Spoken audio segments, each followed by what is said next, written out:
The first message came at 11:03 London time. My flat in Bermondsey is small enough that the floor doubles as a dining table.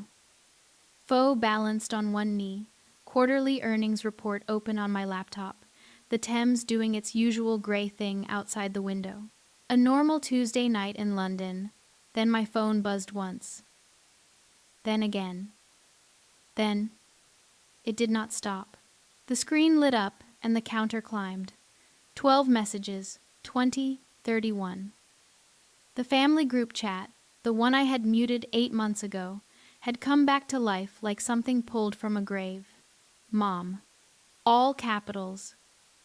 How could you do this to your own sister? Hazel. No capitals at all. There are people at the door saying they bought this house Sloane. What is happening? Cousin Angela. 3 question marks and no words. Uncle Phil. 1 sentence. I knew something like this would happen. I said it at Christmas. Nobody listens to Phil. 214 messages in 12 minutes. I counted. That is what I do. I count things. The phone went on the floor next to my foe. Ceiling, river, phone again. Scrolling back to the beginning, reading the way you read a report you already know the conclusion to. Every message confirmed what the timestamps and panic made obvious.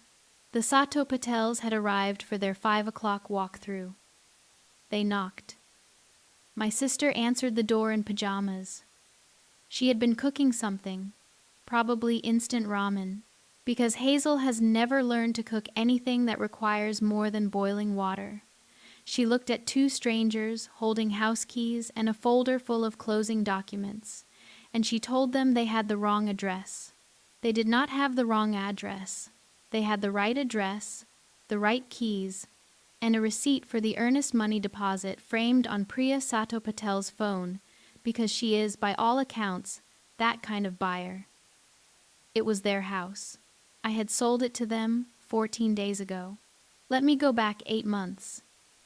That is when this started. Or maybe it started 25 years before that, when I was 12 years old and standing behind a screen door listening to my mother explain me to the neighbor. But I will get to that. First, the house. The things inside it. The old university mug still sitting on the kitchen counter that Hazel was probably drinking from right now while 2 strangers explained, very politely, that they owned the cabinet it came from. 8 months ago, the London office offered a permanent transfer. Not a rotation, not a trial, a decision. 4 boxes packed, 3 shipped, everything else donated. The new flat has a window that faces east and a radiator that sounds like a very old man clearing his throat. Small and clean and containing almost nothing that was not chosen on purpose. 1 cabinet of dishes, 2 towels. Sleep comes easy here. My mother did not know the move was permanent. Neither did my father. Neither did Hazel.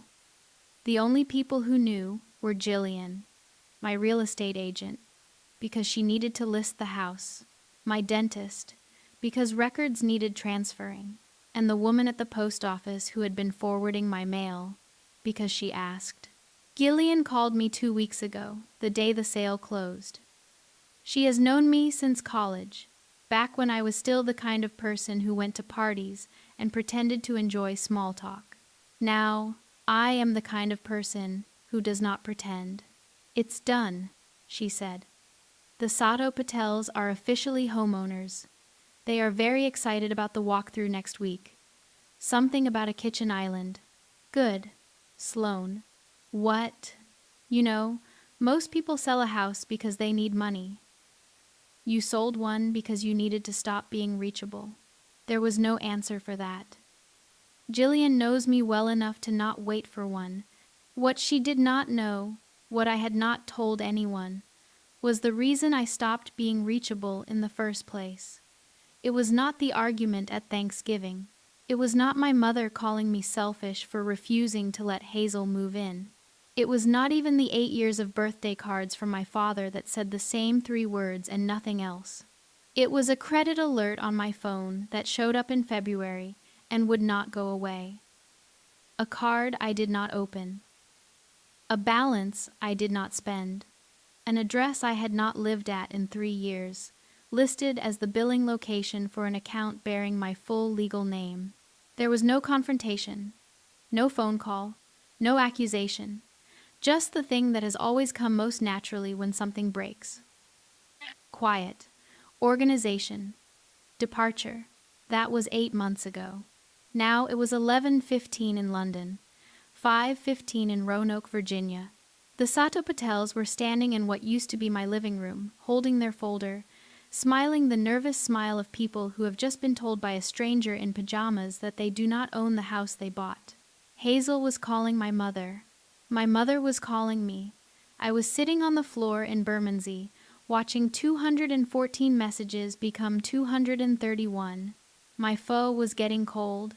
The earnings report was still open. The Thames was still gray.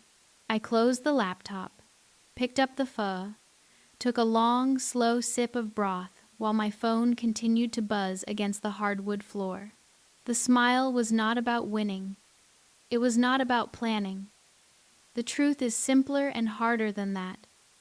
For the first time in 25 years, my mother had called me, and the obligation to answer was gone, just gone. Like a sound you have been hearing your whole life that suddenly stops, and in the silence you realize how loud it always was. That is a strange thing to smile about. But if you have ever spent your whole life being the strong one, the reliable one, the one who does not need anything from anyone, you know exactly what I mean. Let me tell you how I got here. The Thanksgiving before the sale was the last time the whole family sat at the same table. My mother's kitchen in Roanoke smelled the way it always smelled in November. Turkey drippings, canned cranberry sauce, and the particular kind of tension that comes from 4 adults pretending they are not keeping score. Hazel was at the counter slicing bread. My father was in his chair at the head of the table, reading the sports section of a newspaper he had already read that morning, because Roger Briggs does not participate in family meals so much as attend them. My mother was everywhere at once, the way she always is, circling the table and adjusting things that did not need adjusting and narrating her own effort in real time. 37 years of Thanksgivings, she said, setting down a bowl of mashed potatoes with the weight of someone placing a trophy. 37, and not once has anyone offered to host. Nobody responded. That was not the kind of statement that required a response. It required witnesses. The meal was fine. Dry turkey, wet stuffing, the usual. Then Hazel mentioned rent. She did not bring it up dramatically. She said it the way you mention a parking ticket or a leak in the ceiling. Something small, already handled, barely worth the breath. The lease is up in January and the landlord wants $400 more a month. So, that is going to be tight. My mother looked at me before Hazel finished the sentence. Not at my father, not at the mashed potatoes, at me. The way a GPS recalculates when you miss a turn. Sloan can help, she said. You have that big job overseas. The transfer is not permanent, Mom. And the cost of living in London is not exactly forgiving. Your sister needs help. Then she should apply for the assistance program at the county office. The wait list is 3 months, but the coverage is generous. My mother's fork stopped moving. Hazel looked at the bread. My father turned a page. You sound like a computer, my mother said. Thank you. That was not a compliment. That was not a surprise. The table went quiet. Not the comfortable kind. The kind where everyone is doing math in their heads, calculating who owes what to whom, and whether the next sentence will cost more than it is worth. Hazel broke it. It is fine. Forget it. Sloan, forget it. But my mother did not forget it. She leaned forward and said something she had been saving, the way she saves everything, for exactly the right moment of maximum impact. Your sister sent you $2,000 last month. For your rent.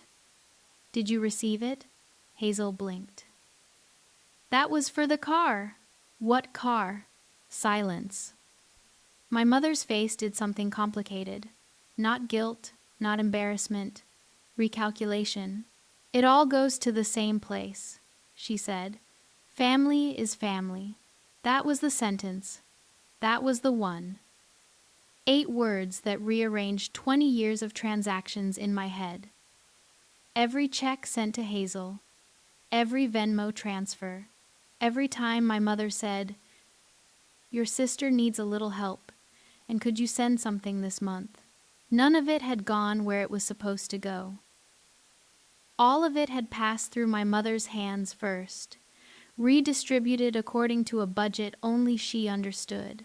After dinner, while Hazel washed dishes and my father pretended to nap in the living room, I sat in the guest bedroom with my phone and pulled up my credit report, something I had not done in over a year, because the kind of person who pays every bill on time and keeps a clean score does not check often. Overconfidence, the most expensive kind of laziness. The report loaded. 3 accounts, 2 mine, 1 not. A credit card opened 26 months earlier. Billing address, my mother's house on Ferncliff Drive. Current balance, $9,400. Minimum payment, $172. Status, current. Cardholder name, Sloan Renee Briggs. My hands did not shake. My breath did not catch. That is not how this kind of discovery works when you are the person people describe as steady. What happened was quieter. The room got very still, and the numbers on the screen looked like numbers on a screen, and somewhere between the balance and the billing address, a door closed inside me that has not opened since. There was a birthday card on the nightstand.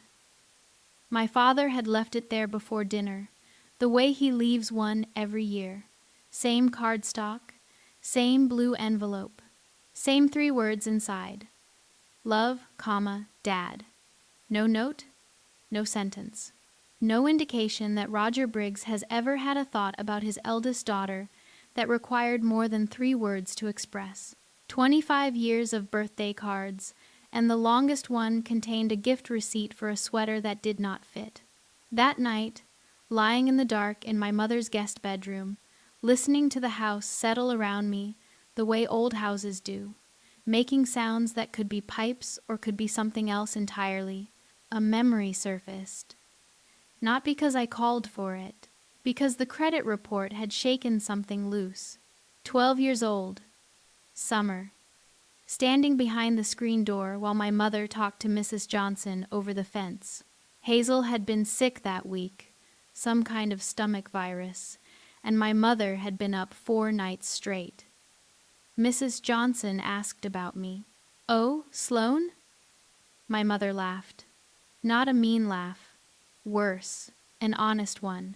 Sloan is the strong one. She does not need me the way Hazel does. The screen door had a small tear in the mesh, a triangle of loose wire near the bottom corner. Standing there, barefoot, listening, all the focus went to that triangle. The shape of it, the way the wire curled. 25 years later, in the guest bedroom, that triangle was the clearest thing in the memory. Not my mother's words, the wire. Some lessons are too early and too permanent. This was mine. Strength means you do not get taken care of. Need is for other people. The strong one stands behind the screen and watches. The next morning, Thanksgiving Friday, the house smelled like reheated gravy, and my mother was already on the phone with someone from church, organizing a coat drive for families in need. My suitcase was packed. My flight left at 2. My father was at the table with his newspaper. As always. He looked up when the taxi honked. "Safe travels," he said. "Thanks, Dad." That was our goodbye. 3 words outbound, 2 words return. Par for the course. On the plane back to London, somewhere over the Atlantic, The decision finished forming, not the decision to leave. That had already been made. The decision to stop explaining, to stop sending money through my mother's hands, to stop answering calls that always began with your sister needs and never began with how are you. The decision to get quiet, get organized, and sell the house. The sale closed on a Tuesday. The walkthrough was scheduled for the following Thursday. 14 days between signing the papers and the Sato Patels walking through the front door of a house that used to be mine and was now legally and completely theirs. 14 days. That is how long my mother had to move my sister into a house she did not own, fill it with furniture from a storage unit, stock the pantry with ramen and peanut butter, and convince Hazel that her older sister had agreed to the arrangement. 14 days of planning, packing, and lying. My mother has always been efficient when motivated. Jillian told me later what she pieced together from the Sato Patels and the neighbors. The timeline went like this.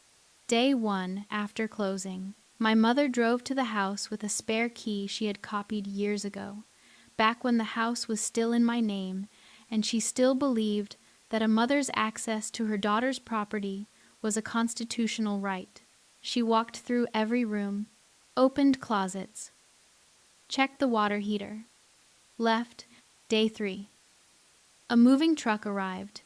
Not a large one. A rental van, the kind you pick up from the hardware store parking lot. My father drove, my mother directed. Hazel was not there for this part. She did not know yet. Day 5.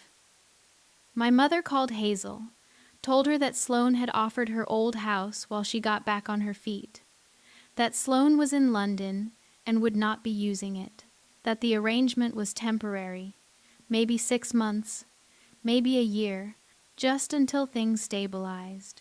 Hazel believed it. Of course she believed it. Hazel has spent 27 years believing that my mother speaks on behalf of the family the way a translator speaks on behalf of a foreign dignitary.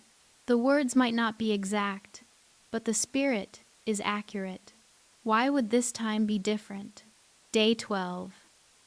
Hazel moved in, hung a few prints on the walls, bought a shower curtain from the Target on Williamson Road, set up her laptop on the kitchen counter next to a university mug she probably assumed was hers to use.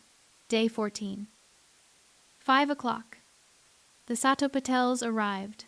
Jillian was the one who called me first. Not my mother, not Hazel, Jillian, because Jillian is the kind of person who brings information before bringing opinions. So, she said, on a scale of 1 to your mother, how bad is it? Define it. Your buyers just met your sister. She was wearing flannel pants and holding a spatula. She told them, and this is a direct quote from Priya, that they had the wrong house. Then she closed the door. Then Priya knocked again. Then your sister opened the door and said, louder, that they had the wrong house. Then Yun held up the keys. And your sister sat down on the porch steps and called your mother. And my mother called me. 4 times in the last 6 minutes, yes. The phone was still buzzing. My mother had moved past texting and into a full operational broadcast, alerting every cousin, aunt, and second cousin twice removed that her eldest daughter had committed an act of betrayal so severe it required immediate family-wide commentary. The messages kept coming. Aunt Helen, who is my mother's older sister and the only person in the family who uses complete sentences in text messages, wrote, Judith, what is going on? Please explain from the beginning. My mother did not explain from the beginning. She explained from the middle, which is where she always starts, because beginning at the beginning would require admitting things she would rather not admit. Cousin Devon sent a gif of a house on fire. Cousin Angela sent 3 question marks, then 4, then 5, as if the additional punctuation might eventually produce an answer. My phone counted 206 messages before Hazel's name appeared again. Hazel. Lowercase, no punctuation, the way she always types when she is trying not to cry. Sloan told me I could stay here. Mom showed me the text. That sentence, those 11 words, they changed the shape of everything that came after because they told me something the credit card had not. The credit card was theft. This was something else. This was fabrication. My mother had not just moved Hazel in. She had manufactured my consent, created a text message from my number, or from a number Hazel would believe was mine, and used it as permission. That was the moment the group chat stopped being my mother's stage and became mine. From London, sitting on the floor of my flat, with cold pho and a buzzing phone, composing a single message. No exclamation points, no capitals, no explanation, just one photograph, the closing documents, my signature, the date, the amount, the names of the buyers. Send. The typing indicators stopped, all of them. 47 people in a group chat, and for 11 seconds, not one of them typed a single letter. Then Aunt Helen? Oh, Judith. 2 words. The kind that carry the weight of a woman who has seen this before and hoped she would not see it again. My mother's response arrived 4 minutes after the document. She must have needed those 4 minutes, which is unusual for a woman who has never in her life paused before speaking. You had no right. 4 words. All capitals. The kind of message that sounds like a closing argument but is actually an opening position. Because Judith Briggs does not concede ground. She redefines it, Jillian called back. Well, that went about as well as a root canal in a thunderstorm. The Sato Patels, are they okay? Confused. Uncomfortable. Currently sitting in their car in the driveway, while your sister paces on the porch. Priya wants to call the police. Yun wants to call their lawyer. Both of them want to know why there is a woman in flannel pants in their kitchen. Tell them to wait. Tell them Hazel is not a threat. She is a casualty. A casualty of what? Of my mother being my mother. Jillian was quiet for a moment. Sloan, what exactly is happening here? More than a house. That is extremely unhelpful. Give me 48 hours. The Sato Patels need access to their property. They will have it. Hazel will leave. She just needs to understand why first. The group chat had reached 231 messages by the time the broth in my bowl had gone completely cold. 231 messages, and not one of them was from my father. Roger Briggs, consistent to the end, had read every single one and contributed nothing. Somewhere in Roanoke, my sister was sitting on the porch of a house that did not belong to either of us anymore, holding a phone full of a text message she now suspected was not real, trying to figure out which of the 2 women in her life had lied to her. The answer, of course, was both. My mother lied by creating a message that never existed, and for 8 months, by saying nothing at all, so had I. The 48 hours pass the way 48 hours pass when you are building a case. Quickly, precisely, without sentiment. Hazel left the house on Friday morning. Gillian coordinated with the Sato Patels, who were patient in the specific way that people are patient when they know the law is on their side and can afford to wait. Hazel packed 2 suitcases, loaded them into the car my mother had bought for her with money that may or may not have been mine, and drove to a friend's apartment in Vinton. She did not call me. She did not call my mother. She posted one story on social media, a picture of a coffee cup and nothing else, which in Hazel's visual language meant something between "I am processing this" and "please do not talk to me right now." My mother, meanwhile, had gone quiet in the group chat. Not silent. Quiet. There is a difference. Silent means absence. Quiet means reloading. From London, sitting at my kitchen table with a mug of tea that I kept forgetting to drink, the work began. Step 1. Full credit report. Not the free summary from February that had shown one account. The complete report. All 3 bureaus. The kind that costs $14 and shows everything, including accounts you did not know existed. The report loaded at 7:42 in the morning, London time. 3 pages. 2 of them mine. Clean, organized, paid on time. The financial biography of a woman who treats her credit score the way some people treat their blood pressure. Carefully. The 3rd page was not mine. 3 credit cards. Not 1, 3. Opened over 26 months, staggered at intervals of roughly 8 months apart, as if whoever opened them understood that spacing the applications would avoid triggering fraud alerts. All 3 billed to Ferncliff Drive, my mother's house. The first had a balance of $7,600. The second, $11,900. The third and largest, opened just 14 months ago with a $20,000 limit, carried a balance of $18,686. Its last purchase was a furniture rental company in Salem, Virginia, dated 9 days ago. The same week, Hazel moved into my house. Total across 3 cards, $38,202. $38,000 is not a rounding error or a misunderstanding. It is a project. It is infrastructure built over years, requiring sustained effort and repeated decision-making.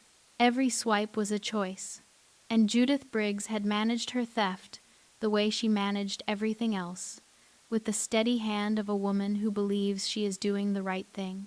She paid the minimums on time, every time, so the accounts would never flag.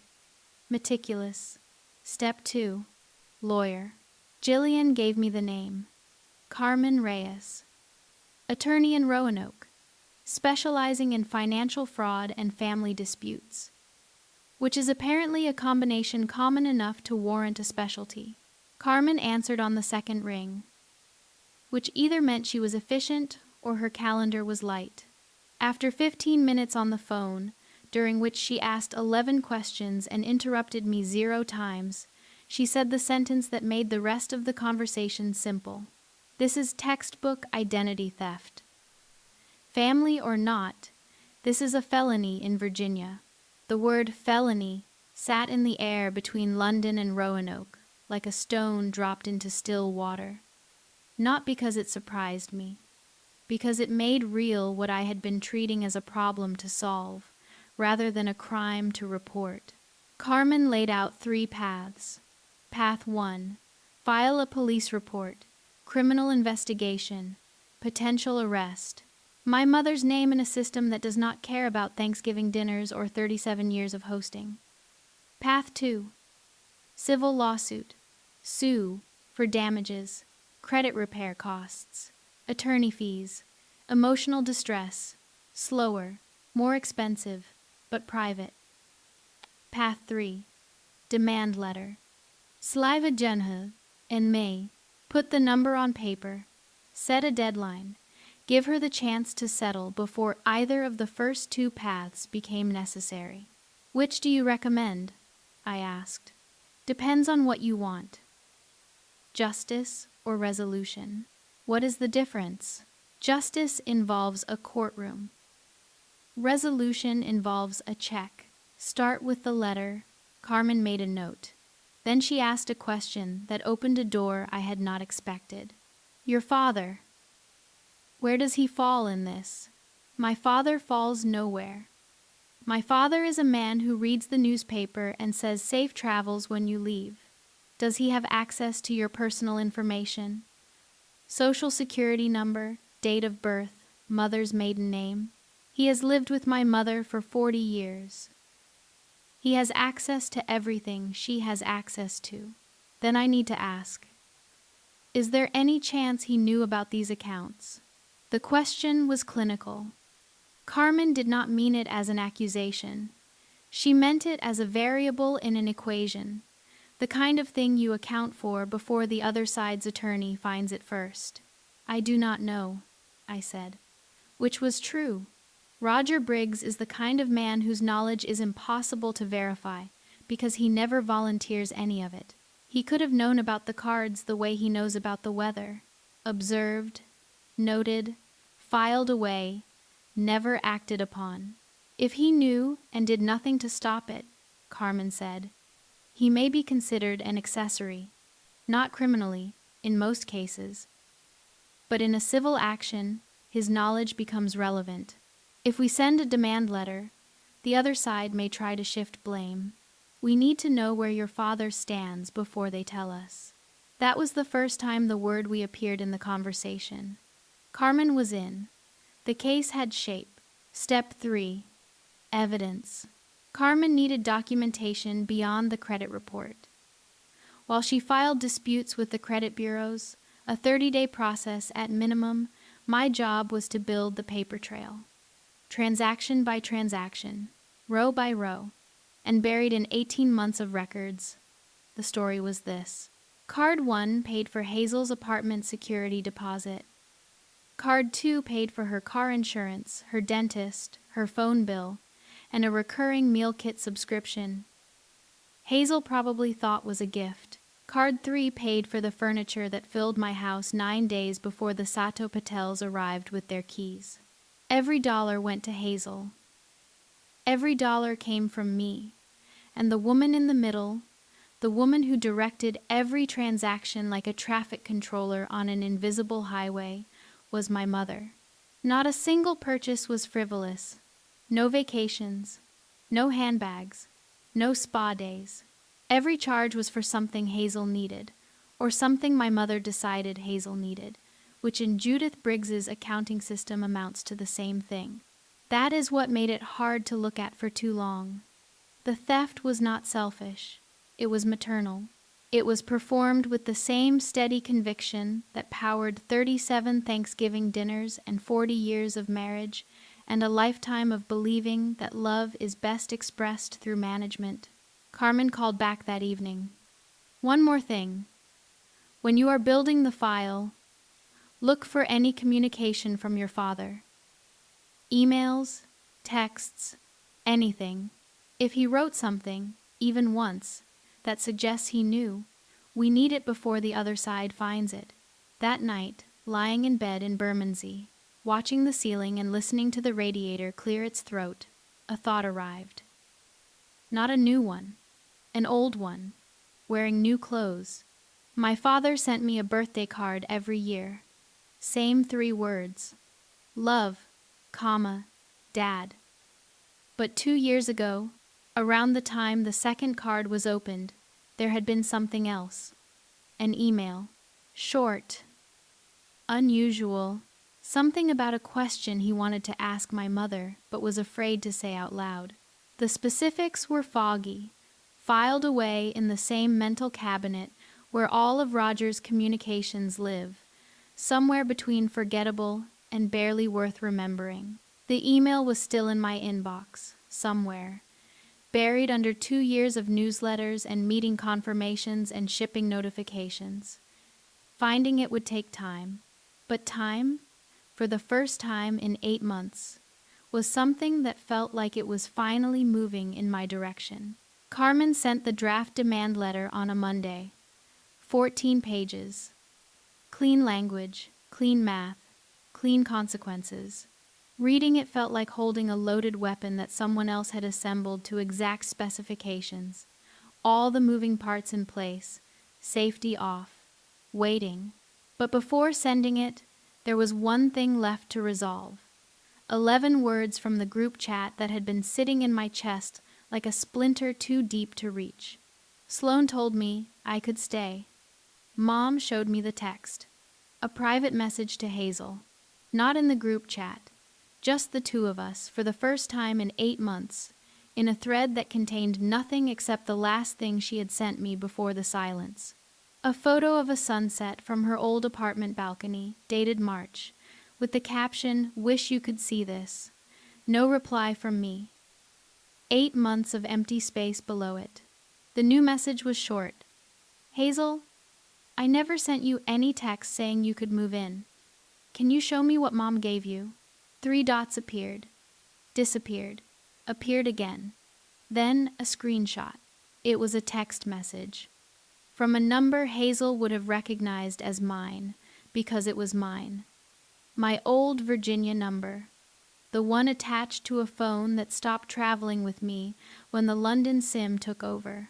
The message read, Hey Hayes, Mom mentioned you need a place. Use the house while I am overseas. Key is under the ceramic frog on the porch. Stay as long as you need. Love you. The ceramic frog was real. The key was real. The porch was real. The message was not. That phone, the one with the Virginia number, was sitting in a drawer in my mother's guest bedroom. Left behind after Thanksgiving. Forgotten the way you forget things in houses you do not plan to return to. My mother had kept it. Charged it. Used it. The realization arrived in layers. First, the mechanical layer, how she did it. Then the strategic layer, why she worded it that way, casual and warm, the way sisters text when they are not fighting. Then the deepest layer, the one that made the room go very quiet. My mother had studied how Sloane sounds when Sloane is being kind, and she had reproduced it. She had written a version of me that was generous and easy and available. A version that does not exist and never has, because the real version left and did not explain why. My mother had not just stolen my identity on a credit application. She had stolen my voice. The group chat was about to change shape again. From London, composing carefully. 2 images. The first, Hazel's screenshot of the fake text. The second, my phone records from the carrier, showing 0 outgoing messages to Hazel's number in the past 8 months. 0 calls, 0 texts. A clean, empty column of nothing where a sister's voice should have been. Below the images, 1 line. I did not send this message. My old phone has been in Mom's guest room since last November. Send. The reaction was not immediate this time. It was slower, heavier, the kind of silence that happens when 47 people are not just surprised, but recalculating their understanding of a person they thought they knew. Aunt Helen was first. Judith, tell me this is not true. Cousin Devon, who had sent the house on fire gift 3 days earlier, sent nothing. Angela sent no question marks. Uncle Phil, consistent as gravity, contributed his single observation. I said at Christmas that something was off about the whole arrangement. I said it to Roger directly. He nodded and changed the subject. Nobody listens to Phil. 47 minutes of silence from my mother. 47 minutes during which the typing indicator appeared and disappeared 9 times, which meant she was composing and deleting, trying to find the version of the truth that made her the least wrong. When it finally arrived, it was 5 sentences long, the most Judith Briggs had ever written in a text message. I did what I had to do. Hazel had nowhere to go. Sloane abandoned this family. Someone had to step in. I am not going to apologize for being a mother. 5 sentences. No acknowledgement of the fake text. No acknowledgement of the credit cards. No acknowledgement that the daughter she accused of abandoning the family had been funding it from 5,000 miles away through accounts she did not know existed. Just a recasting. A reframing. The Judith Briggs specialty. Take the accusation, flip it, and hand it back as evidence of your own virtue. Helen's reply came 90 seconds later. We need to talk. Not in this chat. Call me. That reply mattered more than it seemed. But the reason why would not become clear until later. The false victory lasted exactly 2 hours. The demand letter was drafted. The fake text was exposed. The group chat had turned. Everything pointed in one direction: clean, logical, controlled. The kind of resolution that appeals to the part of me that solves problems for a living. Then Hazel called. Not a text. A call.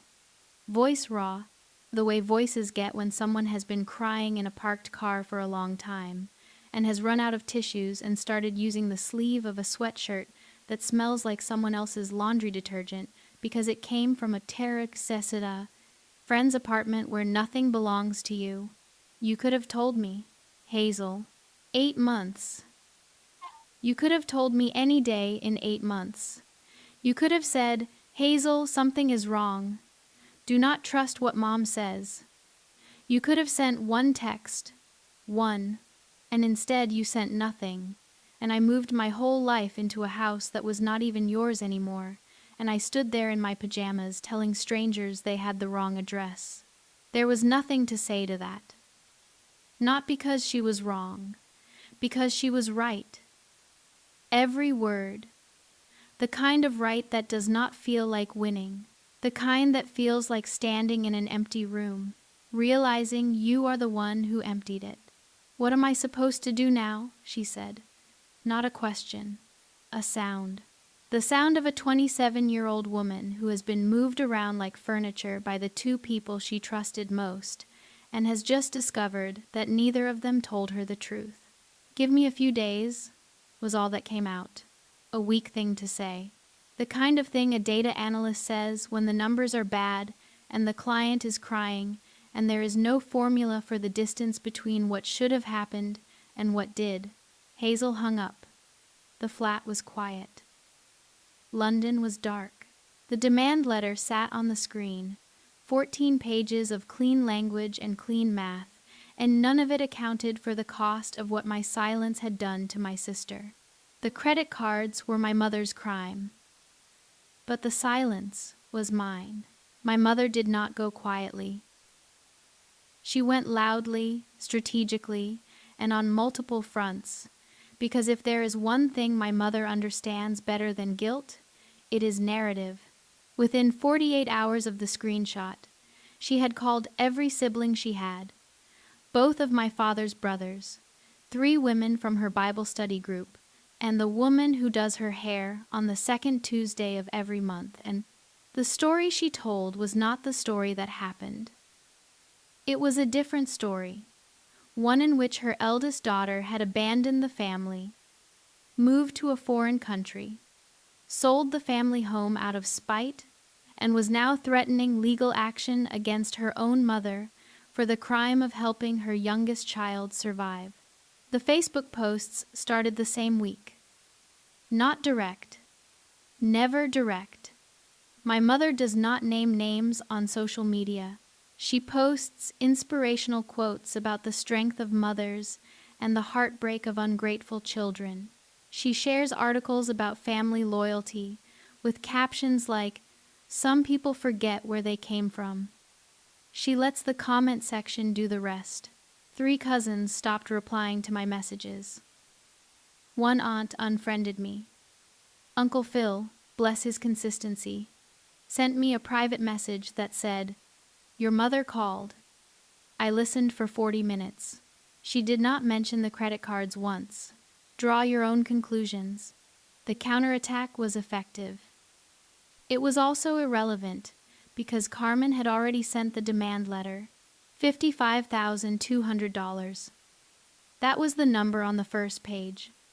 38,202 in fraudulent charges, 9,800 in projected credit repair costs, 7,200 in attorney fees, 30-day deadline, 2 options: pay in full or face a civil lawsuit with the possibility of criminal referral to the Roanoke County Commonwealth's attorney. Carmen called the afternoon it was delivered. Certified mail. Signature required. My mother had signed for it at 1:47 in the afternoon, which meant she had read it while my father was still at his Tuesday lunch at the diner on Campbell Avenue, the one he goes to every week, because routine is the only language Roger Briggs speaks fluently. "She will call you," Carmen said. Do not answer. Let her call me. She did not call me. She called Gillian. This is the part that still makes me close my eyes and exhale through my nose, which is the closest thing to a laugh my body produces when something is simultaneously absurd and exactly what I should have predicted. My mother called my real estate agent and demanded that the sale of the house be reversed. Gillian told me later, with the calm precision of a woman who has spent 20 years mediating between sellers who cry and buyers who threaten, exactly what was said. She told me, and again this is a direct quote, that she demands the sale be canceled because her daughter was not of sound mind when she signed the papers. What did you say? I said, Mrs. Briggs, the house has been sold, closed, and recorded with the county. The new owners are currently deciding between oak and walnut for the kitchen island.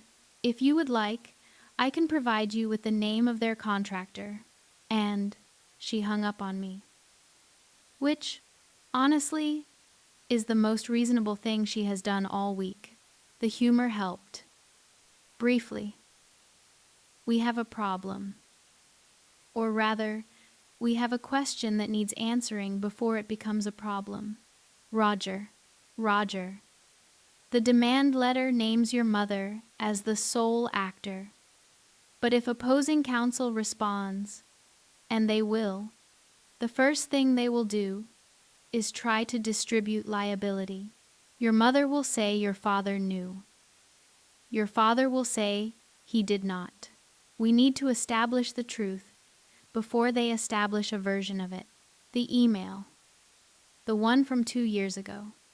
The one that had been sitting in my inbox like a seed buried so deep it took a legal dispute to bring it to the surface. Finding it took 20 minutes of scrolling. It was dated March of the year the second card was opened. Subject line, empty, body, 4 sentences. The most Roger Briggs had ever written to me electronically. Sloan, your mother asked me to co-sign something for Hazel. I did not do it, but I want to ask you, is she allowed to use your information for these things? Are you sure this is legal? Love, Dad. 6 sentences, actually. Not 4. The last 2 were questions he already knew the answer to, but needed someone else to confirm. Because Roger Briggs does not make accusations. He asks questions and waits for the world to tell him what he already suspects. He had known. Not the full scope, not 3 cards and $38,000, but the principle, the fact, the direction. He had known that something was happening and that something was wrong, and he had done what he always does. He asked a quiet question, received no answer, and returned to his newspaper. Carmen reviewed the email. This is enough. Not for criminal liability, but for the civil case. This establishes knowledge. If your mother's attorney tries to argue that she acted alone without anyone's awareness, this email proves otherwise. What do you need from him? An affidavit. Signed, notarized. Confirming that Judith Briggs was the sole person who opened and managed the fraudulent accounts. That he did not participate but was aware that your personal information was being used. He will not do that voluntarily. Then you need to explain the alternative. If he does not sign, he may be named in the lawsuit. Not as the primary actor, but as a party with knowledge who failed to act. His choice is cooperation or exposure. That phone call was the hardest one. Not because of what needed to be said, because of what had never been said before it. My father answered on the 4th ring. The sound of a television in the background, a recliner creaking. The specific quiet of a man who has been expecting this call the way you expect weather. Hi, Dad. Sloan. A pause. The kind that has furniture in it. Old furniture. Heavy furniture that nobody moves because moving it would mean admitting it was in the wrong place all along. There is a legal situation. You know what it is. Your mother handles these things. Not this time. This time a lawyer is handling it, and the lawyer needs something from you. Another pause. Longer. The television volume went down. First time in 30 years, Roger Briggs had manually lowered the volume during a conversation with his daughter.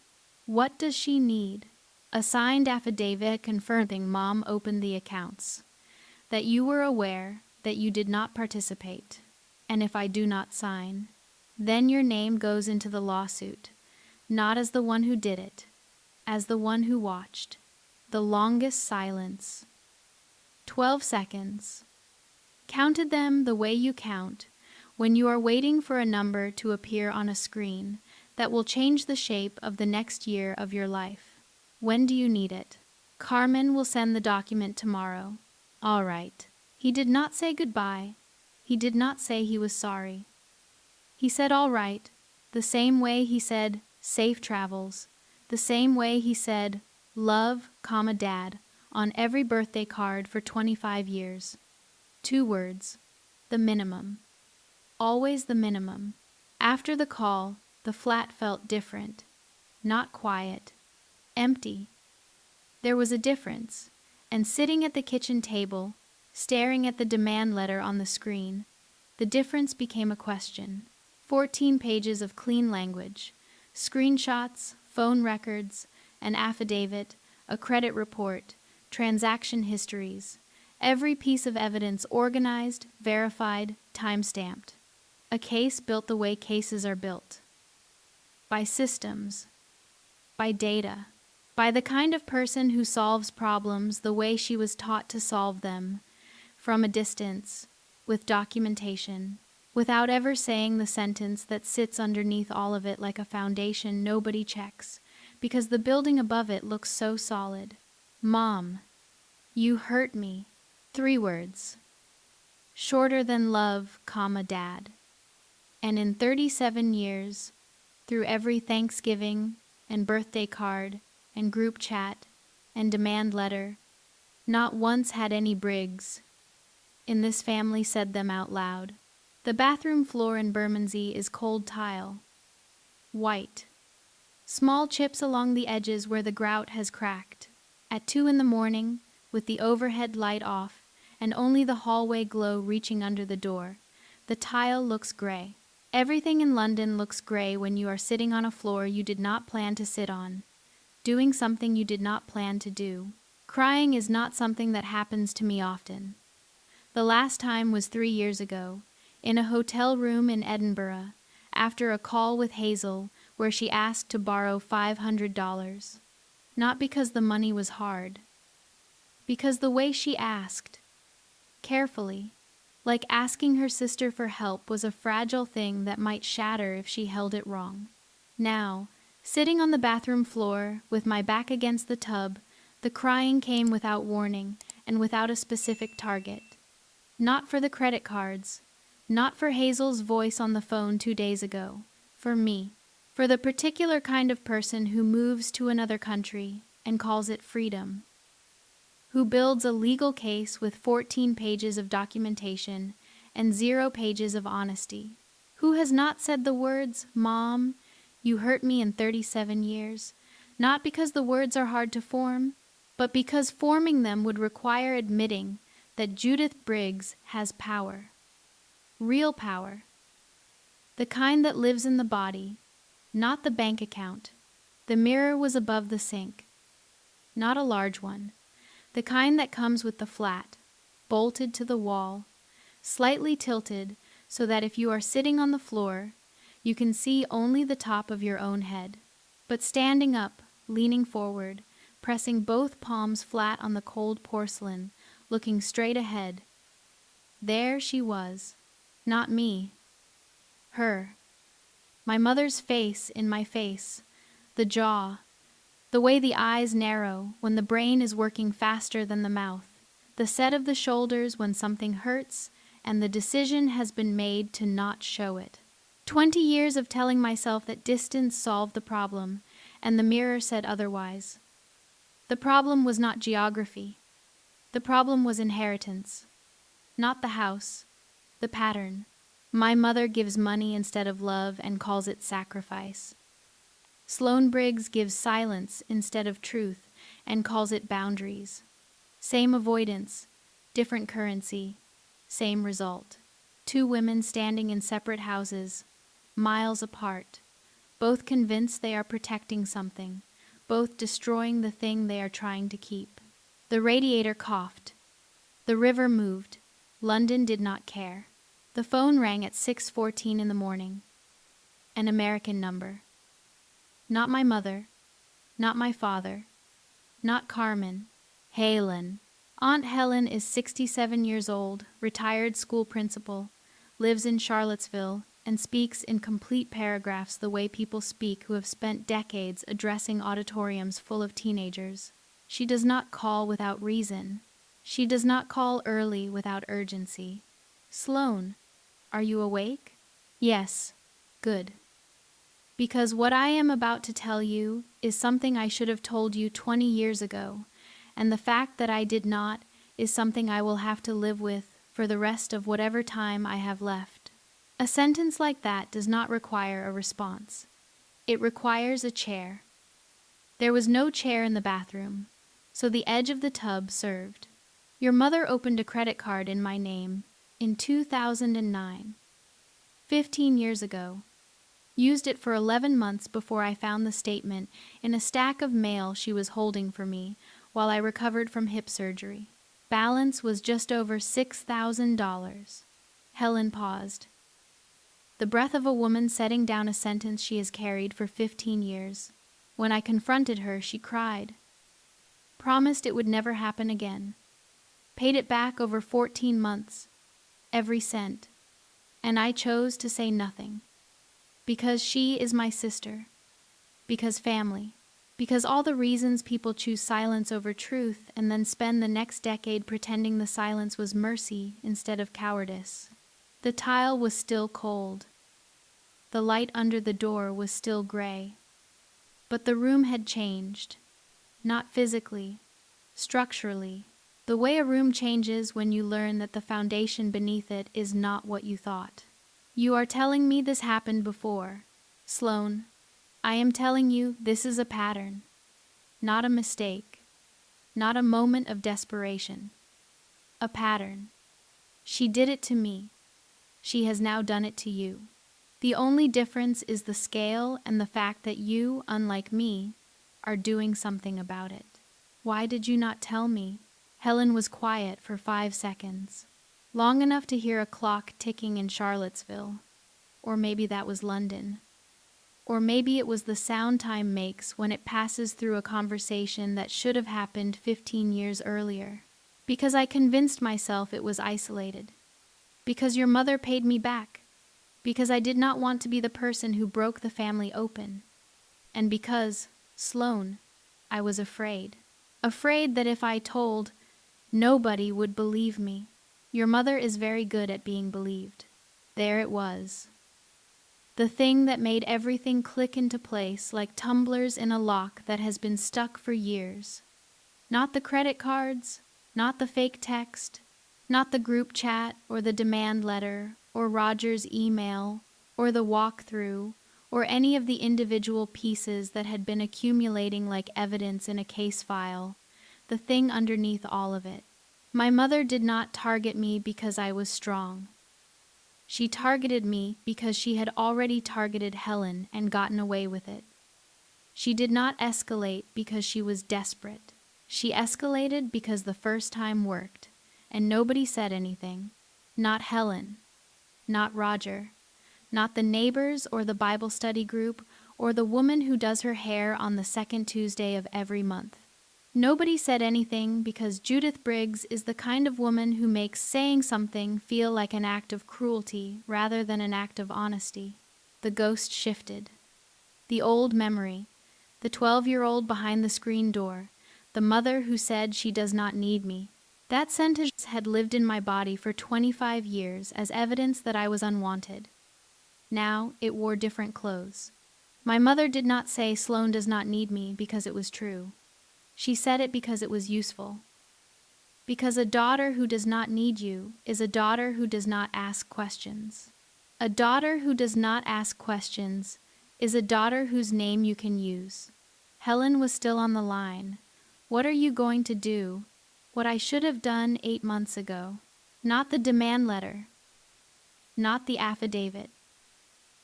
Not another screenshot or phone record or legal document. The call to Hazel. No agenda, no evidence, no strategy, just a voice, 5,000 miles away, saying the thing that should have been said before any of the rest of it. Hazel. I should have told you 8 months ago. Something was wrong and I knew it was wrong, and instead of telling you, I left. I was scared and I hid, and you paid for it. I am sorry. The line was quiet. Not empty. Full. The kind of quiet that holds breath and weight, and the specific tension of a person deciding whether to accept or reject something that has just been offered. I am angry at you too, you know. You should be. You left me with her. You knew something was wrong, and you left me standing there with a spatula and strangers at the door. Yes, that is a terrible thing to do to a sister. Yes, another pause. Then, quieter. Are you okay? Nobody had asked that. Not Carmen, not Gillian, not Helen, not Roger. Nobody in 4 weeks of legal strategy and group chat warfare and demand letters and affidavits had asked the woman at the center of all of it whether she was okay.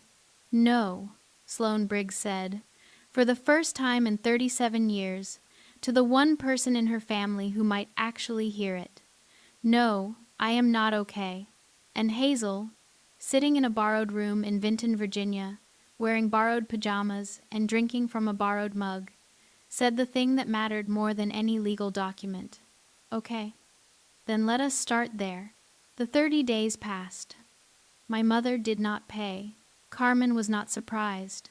Most people in her position believe the letter is a bluff. They believe that family will not sue family. That belief typically lasts until the filing. The civil lawsuit was filed on a Wednesday morning in Roanoke County Circuit Court. Public record, searchable. The kind of document that lives in a database forever, indifferent to context or regret. Carrying only the facts. Plaintiff, defendant, cause of action, amount sought. Within a week, 3 things happened in the order Carmen predicted. First, the credit bureaus completed their investigation and confirmed the fraud. All 3 accounts were flagged. My credit report was cleaned, my mother's was not. Her score, which she had maintained for decades with the same meticulous attention she gave to Thanksgiving table settings and church attendance, dropped 174 points in a single cycle, enough to disqualify her from refinancing. Enough to trigger a review on her own car loan. Second, the lawsuit became visible. Not in a newspaper. Nobody reads newspapers anymore. But the filing was indexed online, and someone from my mother's Bible study group found it the way people find things now, by searching a name they are curious about at 11 o'clock at night. By Thursday, the prayer chain had become a phone chain. And the phone chain had become the kind of quiet, communal knowledge that Judith Briggs has spent her entire life preventing. Everyone knew, nobody said it to her face. That is worse. Third, Helen called Judith. Not to comfort, not to lecture, to say one sentence that, according to Helen, lasted 3 seconds and produced a silence that lasted a full minute. It happened to me too, Judith. 15 years ago, and now they all know. My mother's attorney contacted Carmen 11 days after the filing. Settlement discussions began. The math was simple. $38,202 in principal, $9,800 in credit repair, $7,200 in legal fees. Total, $55,200, payable within 90 days. My mother did not have $55,000 in liquid assets. She had a house, the ranch on Ferncliff Drive, 3 bedrooms, 1.5 bathrooms, 1.